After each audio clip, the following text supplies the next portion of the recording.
Hello विद्यार्थी, कैसे हैं आप लोग? आई होप अच्छे होंगे। आज हम अंतरराष्ट्रीय संगठन करने वाले हैं। यह है चैप्टर 4। ठीक है, चैप्टर 4 है ये, समकालीन विश्व का। इसमें हम लोग क्या पढ़ने वाले हैं? सबसे पहले इंट्रोडक्शन, फिर यूएनओ के बारे में पढ़ेंगे, संयुक्त राष्ट्र संघ, और इसके क्या कौन कौन से अंग हैं। और फिर अंतरराष्ट्रीय प्रमुख अंतरराष्ट्रीय संगठन के बारे में पढ़ेंगे, जैसे WHO, UNDP, UNHRC, UNICEF, UNHCR, UNESCO, world bank, world trade organisation, IAEA, IMF, Amnesty International और ह्यूमन राइट वॉच। ठीक है, तो ये सब प्रमुख जो अंतरराष्ट्रीय संगठन है उसके बारे में हम लोग बात करेंगे आज। तो चलिए शुरू करते हैं। उससे पहले जो लोग मेरे नए हैं इस चैनल पे, वो मेरे चैनल को लाइक कीजिए, शेयर कीजिए, सब्सक्राइब कीजिए। विद्यार्थी आर्ट्स चैनल है, ठीक है, विद्यार्थी आर्ट्स। ठीक है, तो आप लोग इसको लाइक कीजिए, शेयर कीजिए, सब्सक्राइब कीजिए। चलिए आगे देखते हैं।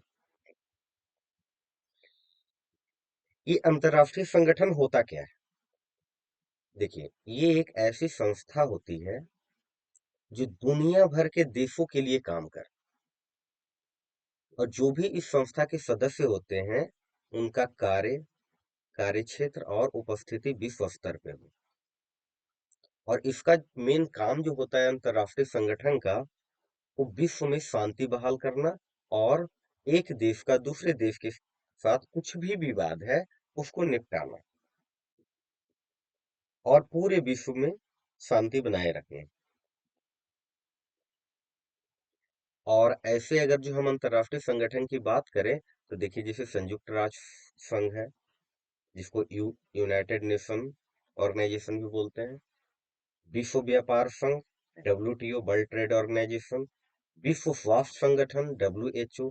तो ये सब क्या है? ये सभी जो है अंतर्राष्ट्रीय संगठन है। जैसे देखिए, एक घर में अगर दो भाई के बीच में लड़ाई होती है तो उसका शांति करवाने में किसका योगदान होता है? माता पिता का।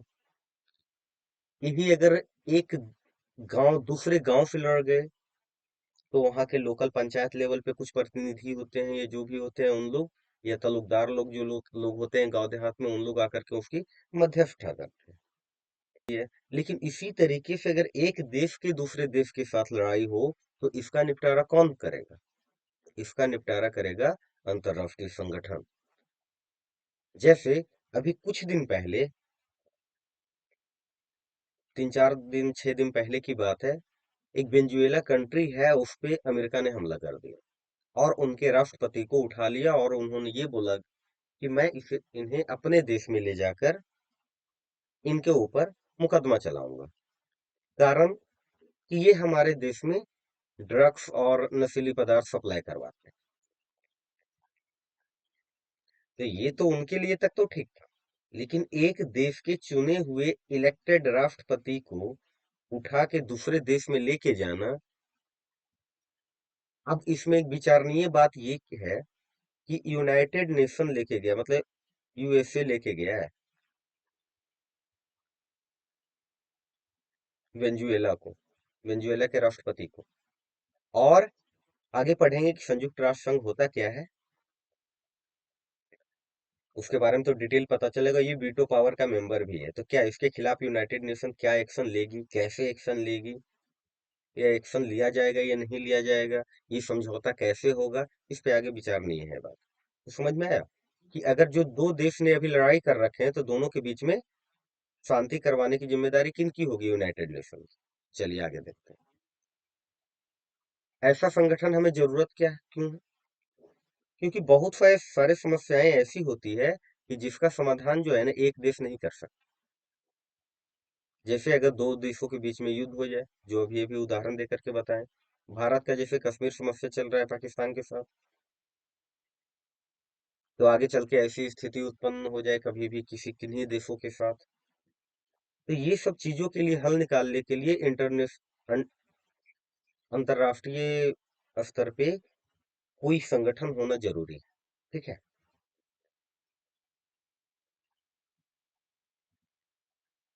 देखिए जैसे अंतर्राष्ट्रीय संगठन की बात है, जैसे कि देखिए संयुक्त राष्ट्र संघ है। ये सब जो है ना युद्ध को रोकने और शांति बनाए रखने में महत्वपूर्ण भूमिका निभाती है। जैसे अभी हमने बात की है कि वेनेजुएला और यूएसए का लड़ाई चल रहा है। यूएसए ने वेनेजुएला पे हमला कर दिया है। अभी शांति करवाने की जिम्मेदारी किसकी है? वर्ल्ड बैंक, यूनाइटेड नेशन की। अब देखिए यूनाइटेड नेशन का ये है लोगो, जिसमें ये पूरा विश्व का नक्शा बना हुआ है और चारों तरफ से जैतून की पत्तियां हैं। जैतून की पत्तियां जो है ये शांति की प्रतीक होती है। जैतून की पत्तियां क्या होती है? शांति की प्रतीक होती है। शांति का प्रतीक है जैतून का पत्तियां। ठीक है, तो ये देखना है कि अब ये क्या एक्शन लेती है अमेरिका के खिलाफ, क्या कार्रवाई करती है वेनेजुएला पे, ये क्या होता है आगे देखने वाली बात है।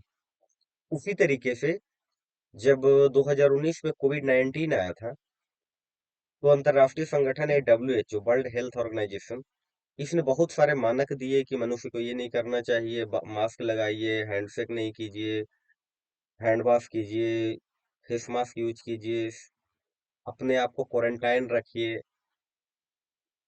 डिस्टेंस रखिए 1 मीटर की कम से कम एक मनुष्य से दूसरे मनुष्य के बीच में, जहाँ भीड़ भाड़ वाला इलाका है उसको आप अवॉइड कीजिए। तो ये सब क्या है? ये प्रिवेंशन कुछ अपने नियम कानून दिए थे WHO रिसर्च करके, और ये हेल्थ से रिलेटेड, और बहुत मदद भी किए। तो ये सब जो है अंतर्राष्ट्रीय संगठन बहुत सारे देशों को मदद भी करते हैं जरूरत पड़ने पर।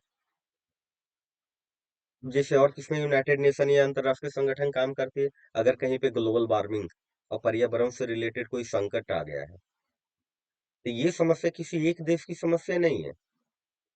अगर पॉल्यूशन बढ़ेगा तो क्या है, वो सीमा पार नहीं करेगा, भारत में आएगा तो अमेरिका में नहीं जा सकता। ये ग्लोबल वार्मिंग होगा या मौसम खराब होगा तो एक ही जगह होगा।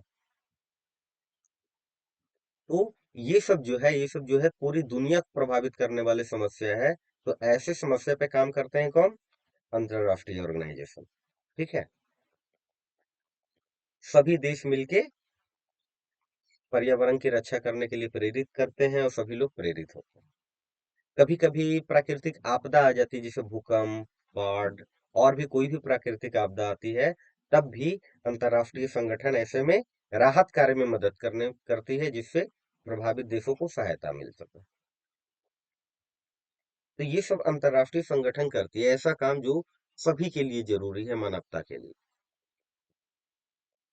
ये जो जो है, ये अंतरराष्ट्रीय संगठन जो है ना, ये सब, ये कोई वैश्विक वर्ल्ड सरकार नहीं है, वैश्विक सरकार नहीं है।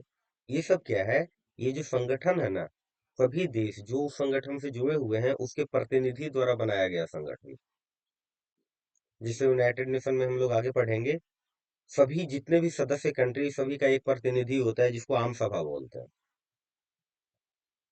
ठीक है, तो ये सभी देशों के संगठन के सभी प्रतिनिधि इस संगठन में काम करते हैं, और उन्हें जवाबदेह ठहराया जाता है कि आप लोगों की जिम्मेदारी है।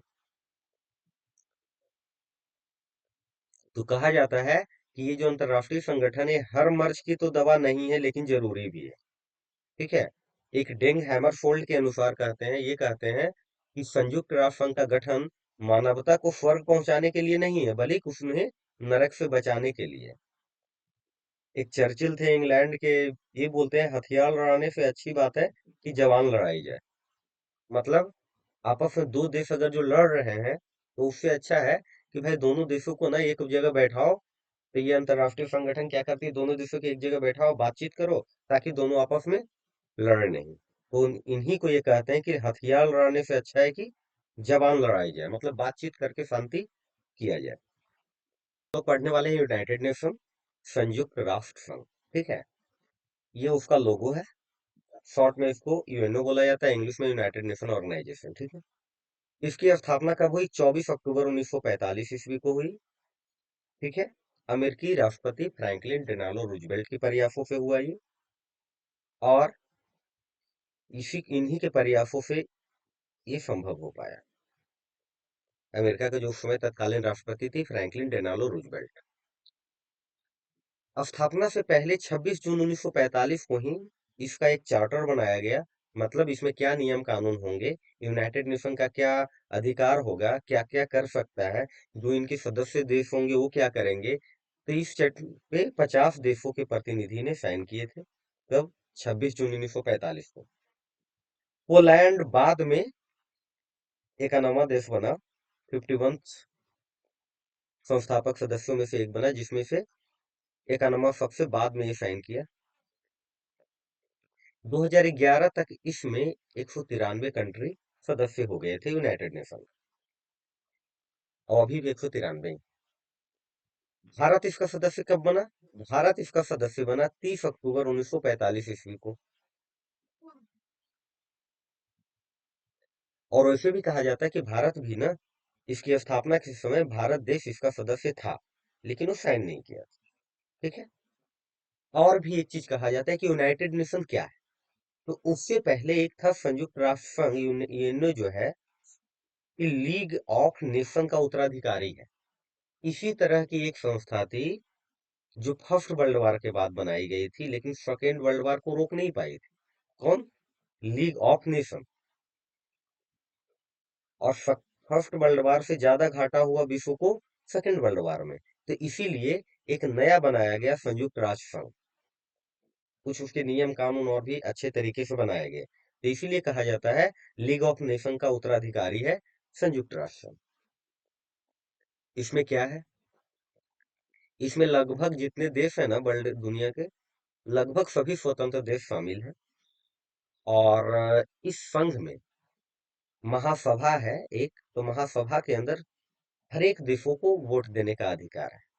अब हम अगर इसकी विकास की बात करें, संयुक्त राष्ट्र संघ का विकास कैसे हुआ, तो जैसा अभी हमने बताया कि प्रथम विश्व युद्ध के बाद लोगों को इस बात का एहसास हुआ कि ऐसे एक संगठन होना चाहिए जो विश्व स्तर के युद्ध को रोक सके और शांति बहाल कर सके।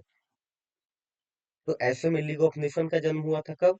सेकेंड वर्ल्ड वार के, फर्स्ट वर्ल्ड वार के बाद। लेकिन फिर भी लीग ऑफ नेशन के रहते हुए भी दूसरा विश्व युद्ध हो गया। परिणाम ये हुआ कि पहले की तुलना में ज्यादा लोग मारे गए, और भी ज्यादा नुकसान हुआ सेकेंड वर्ल्ड वार में। तो कहा जाता है कि लीग ऑफ नेशन के उत्तराधिकारी के रूप में दूसरे विश्व युद्ध के बाद संयुक्त राष्ट्र संघ की स्थापना हुई। ठीक है, अक्टूबर 1945 में। अब अगर हम बात करते हैं संयुक्त राष्ट्र संघ के कितने अंग हैं, कौन कौन से अंग हैं, तो देखिए इनके 6 प्रमुख अंग हैं। अंतर्राष्ट्रीय न्यायालय, महासभा या आम सभा भी बोलते हैं, सचिवालय, सामाजिक और आर्थिक परिषद, न्यास परिषद, सुरक्षा परिषद। छह को हम एक एक करके पढ़ेंगे। जैसे अंतर्राष्ट्रीय न्यायालय क्या है? ये यूनाइटेड नेशन का मुख्य न्यायिक अंग है। इसका काम क्या है? देशों के बीच किसी भी तरीके के कानूनी विवाद हो, उसका समाधान करना, और इंटरनेशनल कानून, अंतर्राष्ट्रीय कानून की व्याख्या करना अंतर्राष्ट्रीय न्यायालय का काम। ये न्यायालय कहाँ है? ये न्यायालय है नीदरलैंड में है। और इस न्यायालय में कुल कितने न्यायाधीश होते हैं, मतलब जज होते हैं? तो 15 जज होते हैं। और न्यायाधीशों का कार्यकाल कितने साल का होता है? तो न्यायाधीशों का कार्यकाल 9 साल का होता है। और इसका चुनाव कौन करता है यहाँ के न्यायाधीश को? अंतर्राष्ट्रीय न्यायालय के न्यायाधीश को चुनाव कौन करता है? तो इसका जो चुनाव है संयुक्त राष्ट्र संघ के महासभा और सुरक्षा परिषद दोनों द्वारा किया जाता है। और चुनाव के लिए दोनों स्थानों पे पूर्ण बहुमत मिलना जरूरी है। जैसे अभी हम लोग 6 देखें, तो सुरक्षा परिषद और आम सभा, ये दोनों मिलके जज को चुनते हैं कि भाई जज कौन बनेंगे, जिनका कार्यकाल 9 साल के लिए रहेगा।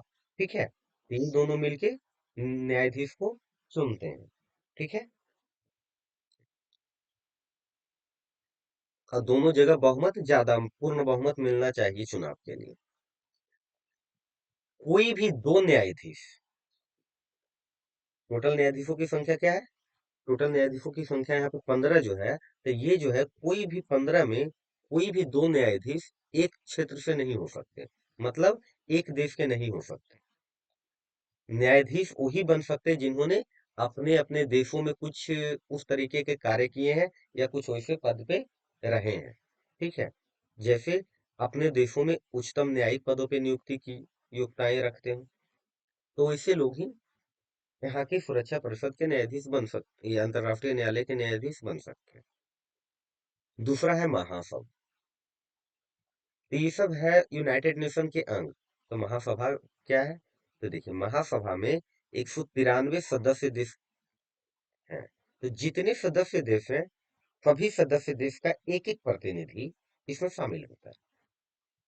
और इसकी बैठक हर साल सितंबर महीने में होती है। मतलब कहा जाए तो महासभा में जो लोग प्रतिनिधि होते हैं, वो प्रतिनिधि के एक अध्यक्ष होते हैं। तो अध्यक्ष का जो कार्यकाल होता है वो 1 वर्ष का होता है। सभी सदस्य देशों को महासभा में एक समान मत अधिकार प्राप्त है। मतलब 193 देश के जितने भी प्रतिनिधि है, सभी सदस्य जो हैं, वो समान वोट का अधिकार रखते हैं। लेकिन आगे पढ़ेंगे कैसा। कुछ खास फैसलों के लिए बात किया जाए, जैसे कुछ अहम फैसला लेना है, तो 2/3 देशों की सहमति चाहिए होती है, 2/3। ठीक है, कम से कम 2/3 देशों की सहमति होनी चाहिए। मतलब कि अगर जो 193 देश है, तो 193 को 2/3 कर दीजिए। मतलब 3 भाग में बांट के 2 से गुना। ठीक है, तो यानी अगर कोई महत्वपूर्ण फैसले हैं, तो ऐसे में जैसे किसी देश के ऊपर यूनाइटेड नेशन को चाहिए कि उसको सैन्य कार्रवाई करना जरूरी है, तो ऐसे फैसले के लेने के लिए 2/3 वोटों का जरूरी है होना। 193 देश में उतना सदस्य मदद करें। जैसे महासभा के 2/3 देशों को उस फैसले पर सहमत होना पड़ता है, तभी वो फैसला हो पाएगा। एक अंग है सचिवालय। सचिवालय क्या है? ये भी एक महत्वपूर्ण अंग है, जिसमें संयुक्त राष्ट्र महासचिव द्वारा ये चलाया जाता है, जिनका कार्यकाल कितने वर्षों का होता है? 5 वर्षों का होता है। सचिवालय ही संयुक्त राष्ट्र की देख रेख और प्रशासन का काम करता है। सभी देशों का जो काम है वो सचिवालय से ही होता है। सभी प्रशासनिक और अन्य काम यहाँ से होते हैं। सचिवालय संयुक्त राष्ट्र के बाकी अंगों को आवश्यक जानकारी और सुविधा प्रदान करता है। सचिवालय वही है जहाँ पे कोई भी उद्देश्य लाना है या कोई भी कार्य करना है, पर्यावरण से रहते, ये सब की जो बहस होती है, बातचीत होती है, सभी देश अपने देशों की समस्या रखते हैं, वो सब कहाँ रखते हैं? सचिवालय में ही रखते हैं। ठीक है। संयुक्त राष्ट्र संघ के जो बाकी अंगों के लिए भी जो जानकारी और सुविधा सचिवालय द्वारा ही प्राप्त होता है, इसे मास्टरमाइंड भी कहा जाता है। कि सचिवालय ही सब कुछ का देख रेख करता है, सारा कंट्रोल सचिवालय ही करता है, इसलिए इसको मास्टरमाइंड भी बोला जाता है। क्योंकि ये पूरे संयुक्त राष्ट्र के कामकाज को चलाने और क्रियान्वित यानी समन्वयित करने में महत्वपूर्ण भूमिका निभाता है। कौन? सचिवालय। तो ऐसे प्रश्न पूछा जाए कि संयुक्त राष्ट्र संघ को चलाने में महत्वपूर्ण भूमिका कौन सा निभाता है अंग? तो सचिवालय। अगला है सामाजिक और आर्थिक परिषद। देखिए, सामाजिक और आर्थिक परिषद का मेन काम क्या है? ये जो है ना पूरे दुनिया भर में असमानता और भेदभाव को दूर करने का काम है। जैसे कोई देश को पास देखा जाता है कि पर्याप्त खाना है, बहुत सारे वो सुख सुविधा में जी रहे हैं, लेकिन कोई देशों के पास खाने की कमी है, तो इसका ये समाधान ढूंढते हैं। मतलब सामाजिक रूप से ये बराबरी करते हैं, देख रेख करते हैं कि सभी लोगों को सभी चीजें मिल सके। ठीक है। ये पैसे से जुड़े हुए मुद्दे को भी देख रेख करता है, जैसे किस देश को आर्थिक मदद चाहिए, या देशों के पास कितना पैसा, इस सब पे ये ध्यान रखते हैं। इनके पास, इनको पता होता है कौन सा देश गरीबी में मर रहा है, किनके पास पैसा नहीं है, तो उनकी मदद करने की ये प्रयास करते हैं। तो ये परिषद का काम यही होता है, सामाजिक और सुरक्षा परिषद का। इसके बाद जो अगला परिषद है, न्यास परिषद। तो देखिए, न्याय परिषद में कुछ लोगों, कुछ देशों का एक समूह है, जो यूनाइटेड नेशन के तहत खास काम करता है न्यास परिषद में, और उन क्षेत्रों की देखभाल करता है जो अभी पूरी तरह स्वतंत्र नहीं हुए हैं। न्यास का मतलब होता है ट्रस्ट, यानी विश्वास या भरोसा, कि जो देश है किसी के ऊपर किसी का कब्जा है। जैसे जापान के पास अभी भी अपनी आर्मी नहीं है, अमेरिका उनको आर्मी दे रखा है सेकेंड वर्ल्ड वॉर के बाद से ही। इसी तरीके से बहुत सारे देश है जो किसी देशों के कंट्रोल में है, तो ऐसे देशों पे नजर रखता है और उनको आजाद कराने की कोशिश करता है। यह परिषद संयुक्त राष्ट्र संघ के संचालन के खर्चों को पूरा करने में मदद करता है। भारत संयुक्त राष्ट्र के कुल खर्च का 1% हिस्सा देता है। जैसे बहुत सारे देश हैं, किन देशों का कितना योगदान है यूनाइटेड नेशन में, ये सब की जिम्मेदारी सभी देशों की होती है। तो भारत का लगभग 1% से कम इन्वेस्टमेंट है संयुक्त राष्ट्र संघ के कुल खर्चे में। अगला आता है एक सुरक्षा परिषद। ये बहुत इंपॉर्टेंट है, क्योंकि जज की नियुक्ति कौन करते हैं? सुरक्षा परिषद और आम सभा। और भी देखते हैं सुरक्षा परिषद क्या है। ये सबसे महत्वपूर्ण अंग भी कहा जा सकता है, और इसको पूरी दुनिया की पुलिस भी कहा जाता है। सुरक्षा यूनाइटेड नेशन की सुरक्षा परिषद को पूरी दुनिया का पुलिस भी कहा जाता है, क्योंकि इसका काम है वैश्विक शांति और सुरक्षा को बनाए रखना। सुरक्षा परिषद में कुल कितने सदस्य होते हैं? 15 सदस्य होते हैं। और ये 15 सदस्य कौन होते हैं?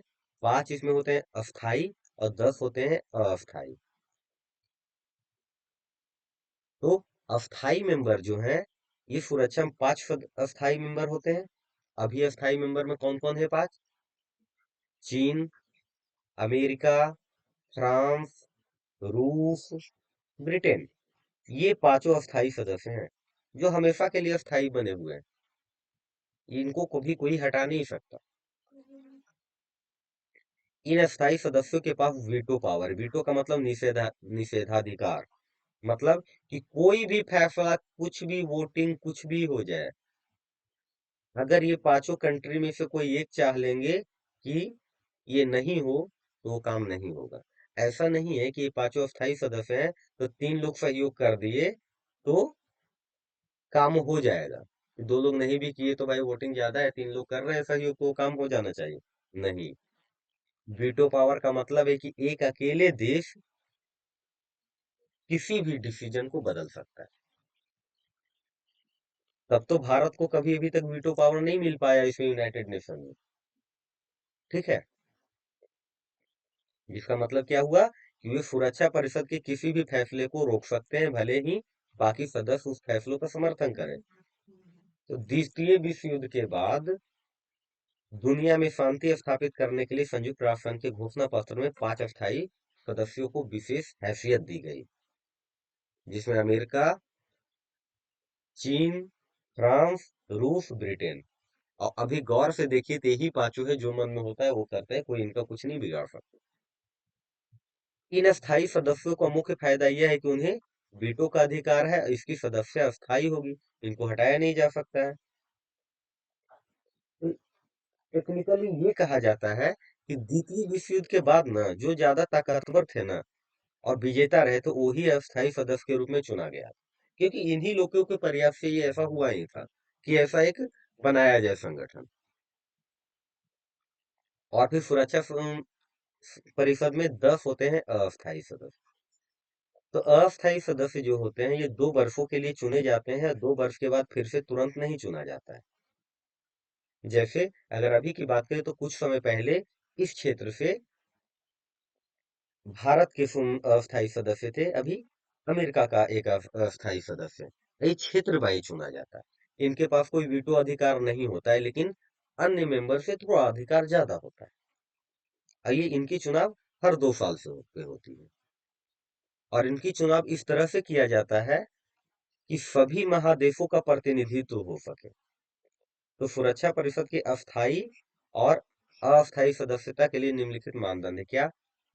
अस्थायी और अस्थायी सदस्य कौन हो सकते हैं? बड़ी आर्थिक ताकत होनी चाहिए, पैसे वाला अच्छा होना चाहिए, जीडीपी अच्छी होनी चाहिए, देश के पास पैसा अच्छा होना चाहिए, बड़ी सैन्य ताकत होना चाहिए, सैन्य शक्ति ज्यादा होनी चाहिए उस देश के पास, वही लोग अस्थायी और अस्थायी सदस्य बन सकते हैं। संयुक्त राष्ट्र संघ के बजट में ऐसे देशों का योगदान हो, मतलब संयुक्त राष्ट्र संघ में अभी देखा जाए तो सबसे ज्यादा योगदान अमेरिका का है। भारत का तो लगभग 1% आर्थिक योगदान है संयुक्त राष्ट्र संघ के बजट में। तो उसमें उनका योगदान जितना ज्यादा हो, तो ये सब मापदंड है। आबादी के लिहाज से वो बड़ा राष्ट्र हो तो भारत तो ये सब पूरा कर रहा है। ऐसा दोस्त देश जो लोकतंत्र और मानवाधिकार का सम्मान करता हो। ये नहीं कि अफगानिस्तान का कोई बोलेगा कि मुझे अस्थाई मेंबर बनना है तो उसे बना दिया जाएगा। पाकिस्तान को बोले कि मुझे अस्थाई मेंबर बना दो, बना दिया जाएगा। बांग्लादेश का कोई बोले कि मुझे अस्थाई मेंबर बना दो, बना दिया जाएगा। नहीं, लोकतांत्रिक होना चाहिए। वो देश अपने भूगोल, अर्थव्यवस्था और संस्कृति के लिहाज से विश्व की विविधता के नुमाइंदाई है। मतलब नुमाइंदगी करे कि मतलब संस्कृति अलग अलग है, ये सब होते हुए भी हम लोग सभी एक हैं, ऐसा करें। अगर हम वर्तमान महासचिव की बात करें तो एंटोनियो गुटरेच अभी है, और 1 जनवरी 2017 को ये महासचिव होता है, जो सबसे हेड होते हैं, कार्यभार संभाले थे।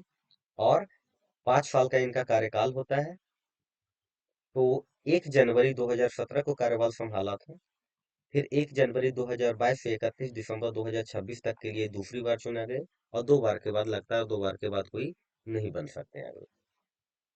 ठीक है।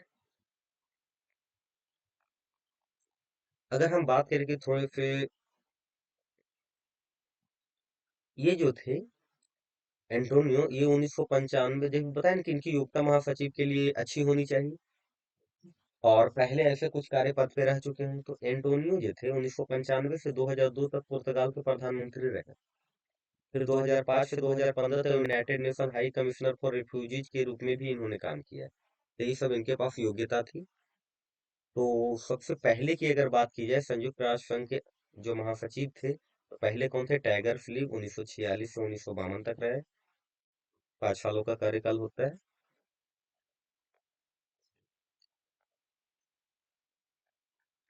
फिर आए डेंग हैमरसॉल्ट, यूथॉट। तो प्रमुख कार्य क्या हुआ किनके समय? तो जब उस समय बना तो भारत पाकिस्तान का एक युद्ध हुआ था। पाकिस्तान कश्मीर को मुद्दे को लेकर के इसको रोकने की कोशिश किए पहले। दूसरे जो थे, ये एक समय ये भी एक अर्थशास्त्री और वकील थे, स्वीडन के थे, और स्वेज नहर से जो विवाद था उसको सुलझाने की कोशिश किए। और अफ्रीका जो औपनिवेशीकरण के लिए काम किया। यूथॉट आए, ये एक शिक्षक थे, राजनयिक थे।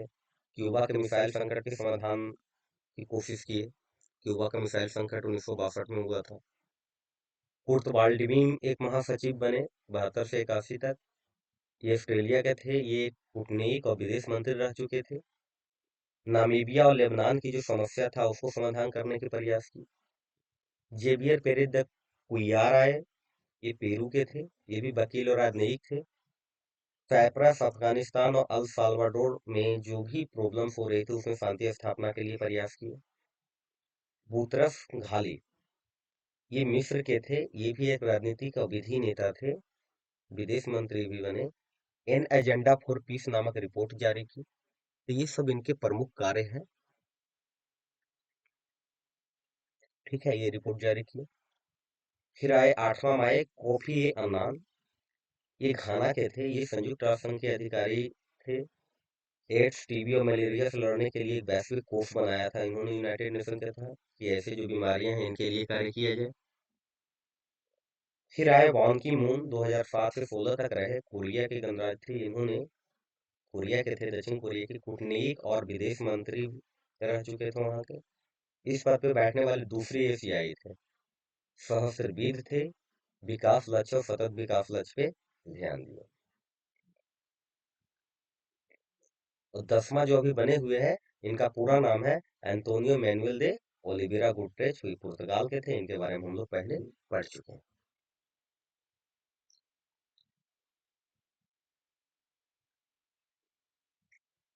एक बात इसमें और भी देखी जाए तो शीत युद्ध के बाद जो है ना कि संयुक्त राष्ट्र संघ की समस्या में कुछ सुधार हुआ था। तो दो तरीके के सुधार हुए। एक हुआ इनकी संगठन की बनावट पे और प्रक्रियाओं में सुधार किया जाए। तो भाई क्या? तो सुरक्षा परिषद में अस्थायी और अस्थायी सदस्यों की संख्या बढ़नी चाहिए। भाई 5 देश वर्ल्ड वॉर सेकेंड के बाद बन गए, वही अभी तक बने हुए हैं। जब छठा कोई चाहता है बनना तो 3 तैयार हो जाते हैं, 4 तैयार, तो कोई ना कोई एक देश उनसे खुन्नस निकाल देते हैं, नहीं इनको नहीं, हम तो मना कर रहे हैं जी। तो जब तक पांचों देश हाँ नहीं कहेंगे तब तक कोई नया इसमें स्थायी सदस्य नहीं बन सकता, या कुछ भी चुनाव ऐसे नहीं हो सकते हैं। तो सब लोगों की बात चल रही है कि इसमें और सदस्यों की बात बढ़नी चाहिए, चुनाव बदलाव होने, कुछ बदलाव होना चाहिए। तो इसमें मुख्य रूप से देखिए कौन कौन से देश हैं जो एशिया, अफ्रीका, दक्षिण अमेरिका इसी को सुरक्षा परिषद में सदस्य देने की बात उठ रही है। तो देखिए, इस सदस्य का न्यायाधिकार में आने वाले जो मुद्दों की समीक्षा है उसको रिव्यू किया जाए और इसमें लगभग सभी देश सहमत हो। जो भी न्यायाधिकार है, जो भी प्रॉब्लम्स है उसकी समीक्षा की जाए, रिव्यू किया जाना चाहिए। तो कुछ विशेषज्ञ और कुछ देश चाहते हैं इसमें कि संगठन शांति और सुरक्षा से जुड़े मिशनों से ज्यादा प्रभावकारी अथवा बड़ी भूमिका निभाए, और ये संगठन विकास और मानवीय भलाई के कामों, पर्यावरण, जनसंख्या नियंत्रण, मानवाधिकार और सामाजिक न्याय ये सब पे भी काम करे।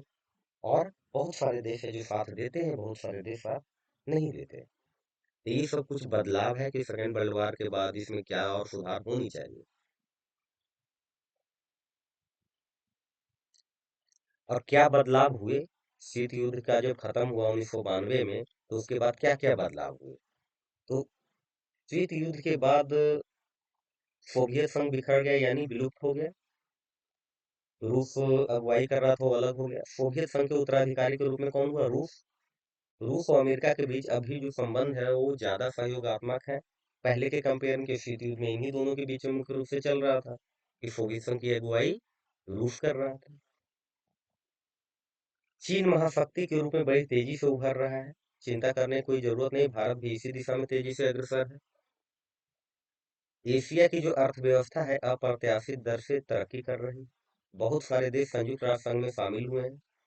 लगभग सभी देश जो भी सोवियत संघ से आजाद हुए वो सभी शामिल हो गए। दुनिया के सामने चुनौतियों की एक पूरी नई कड़ी मौजूद है, जैसे जनसंहार, गृह युद्ध, जातीय संघर्ष, आतंकवाद, जलवायु में बदलाव, पर्यावरण की हानि, महामारी आदि। ये सब क्या है? संयुक्त राष्ट्र संघ में एक प्रस्ताव स्वीकार हुआ है जिसमें तीन मुख्य समस्या थी। क्या क्या? सुरक्षा परिषद अब राजनीतिक वास्तविकताओं की नुमाइंदगी नहीं करती। भाई आपसी देश में आपका क्या चल रहा है उससे मतलब नहीं सुरक्षा परिषद। इसके फैसले पे पश्चिमी मूल्यों और हितों की छाप होती है। देखिए एक चीज और, पश्चिमी मूल्य हितों की छाप, जैसे अमेरिका सुरक्षा परिषद का एक सदस्य है और सुपर पावर मतलब पावर अमेरिका भी है, और वो यूनाइटेड नेशन का सदस्य भी है, वीटो पावर भी रखता है। तो अगर वही गलती कर दे तब क्या होगा? अमेरिका में कुछ गलती करे तो यूनाइटेड नेशन को एक फैसला सुनाएगी, वो बोले नहीं जी मैं ये गलती नहीं किया हूँ, क्योंकि उनके पास वीटो पावर है, वो ऐसा कर सकते हैं। तो ये सब कारण से जो वीटो पावर वाले कंट्री हैं उनका उस पर दबदबा है। इन सब फैसलों पे कुछ देशों का दबदबा होता है और उनकी अपनी हितों की छाप होती है फैसलों पे। सुरक्षा परिषद में बराबर का प्रतिनिधित्व तो नहीं है। जो ये पांच देश हैं स्थायी परिषद के, यही लोग अपना मनमानी एक तरीके से करते हैं। लेकिन अब बात चल रही, जो महासचिव हैं इसमें ये बात कर रहे हैं कि भाई सुरक्षा परिषद या और भी चीजों में यूनाइटेड नेशन के इसी प्रारूप में कुछ बदलाव होने चाहिए, कुछ नए देश जोड़ने चाहिए। ठीक है, ये सब पे ये बात चल रही है। अब अगर बात करें कि संयुक्त राष्ट्र संघ के सालाना बजट में सर्वाधिक योगदान करने वाला देश, तो सबसे ज्यादा ही सर्वाधिक योगदान है वो इनका ही है, यूएसए का। फिर है जर्मनी का, रूस, चीन, यूके। तो 22% सबसे ज्यादा इसमें कौन पैसा लगा रखा है? USA, United state of America. फिर जर्मनी है, रूस है, चीन है, यूके है। ठीक है। तो उसी तरीके का यहाँ देखा जाए तो टॉप 10 कंट्रीज की बात करें तो कौन कौन है? 6 नंबर पे तुर्की, जापान, फ्रांस, सऊदी अरब, 10वें पे भारत है। लगभग 1% की हिस्सेदारी भारत की भी है।